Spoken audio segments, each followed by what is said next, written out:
ایسا گاؤں جہاں زمین پیاسی تھی مگر آم کے درخت اب بھی ضد سے کھڑے تھے۔ بیربل کا چہرہ وقت ہی کہانی سناتا تھا اور اس کی آواز میں ایسا یقین تھا کہ لوگ خود بخود اس پر بھروسہ کر لیتے۔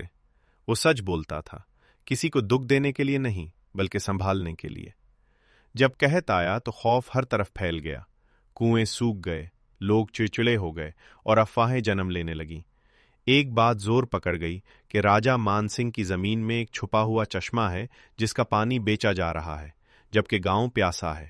گھبراہٹ میں سب کی نظریں بیربل پر جا ٹھہرے، کیونکہ وہی تھا جو ہمیشہ سچ کہتا تھا۔ بیربل بے گناہ تھا، پھر بھی پنچایت میں کھڑا ہو کر بس اتنا کہا، غصے سے نہیں، حقیقت سے فیصلہ کرو۔ مگر بھوک اور خوف نے کسی کو سننے نہ دیا۔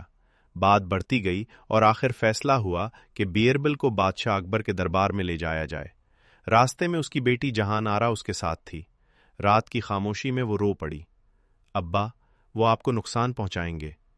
بیربل نے نرمی سے اس کا ہاتھ پکڑا اور کہا کہ سچ بیج کی طرح ہوتا ہے، وقت لگتا ہے مگر وہ اگتا ضرور ہے۔ دربار میں اکبر نے خاموشی سے سب کچھ سنا۔ الزام لگانے والے خود اپنی باتوں میں الجھ گئے۔ آخر ایک خزانچی ٹوٹ گیا اور سچ سامنے آ گیا۔ ایک لالچی تاجر نے رشوت دے کر یہ ساری سازش رچائی تھی۔ سچ نکلتے ہی فضا بدل گئی۔ راجہ مان سنگھ شرمندہ ہو گیا اور تاجر کی چال ختم ہو گئی۔ بادشاہ اکبر نے بیربل کے کندھے پر ہاتھ رکھ کر کہا، بغیر ڈرے سچ کہنا بہت بڑی ہمت ہے۔ اس نے بیربل کو باعزت بری کیا اور سندرپور میں نیا کنواں بنانے کا حکم دیا۔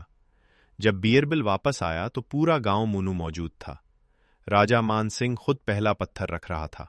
بچے ہنستے ہوئے پانی میں کھیل رہے تھے اور لوگ جو کبھی جلدی الزام لگاتے تھے اب ایک دوسرے کو سن رہے تھے۔ وہ کنواں صرف پانی نہیں لایا، وہ سمجھ لے کر آیا۔ ایک شام چاندنی میں جہان آرا نے پوچھا، کیا آپ کو کبھی سچ بولنے کا افسوس ہوا؟ بیربل مسکرایا اور بولا، کبھی کبھی سچ کی قیمت دینی پڑتی ہے، مگر یہ وہ سب واپس دے دیتا ہے جو خوف ہم سے چھین لیتا ہے۔ کنویں کا پانی آہستہ بہہ رہا تھا، جیسے یہ کہہ رہا ہو کہ سچ اگر ایک بار کہا جائے تو ٹوٹے دلوں کو پھر جوڑ سکتا ہے۔